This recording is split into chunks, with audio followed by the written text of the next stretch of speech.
আসসালামু আলাইকুম, স্বাগতম সবাইকে বাঙালির কিচেন রুমে। বাঙালির কিচেন রুমের আয়োজনে আজকে থাকছে দুধ লাউয়ের পায়েস। আমি এখানে 2 লিটার দুধ অ্যাড করে দিলাম।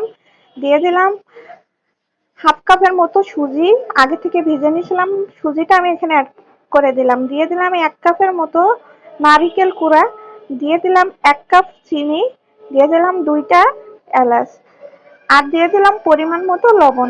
আপনারা যারা মিষ্টিতে লবণ খেতে পছন্দ করেন না তারা লবণটা স্কিপ করবেন। এখন সবগুলো উপকরণ দিয়ে এভাবে অনবরত নাড়াচাড়া করে 25 মিনিট ধরে আমি এই দুধ লাউয়ের পাঁচটা রান্না করে নিয়েছি। একদম যখন গাঢ় হয়ে আসছে, লাউটা সিদ্ধ হয়ে গেছে, এভাবে নাড়াচাড়া করতে করতে তখন আমি চুলার আঁচটা একদমই লোতে রেখে রান্না করে নিয়েছি। এই পায়েসটা রান্না করতে 20 থেকে 25 মিনিট সময় লাগে। রেডি হয়ে গেল দুধ লাউয়ের পায়েস। আমার রেসিপিটা ভালো লাগলে সবার সাথে শেয়ার করবেন, আমার চ্যানেলটা সবাই সাবস্ক্রাইব করবেন।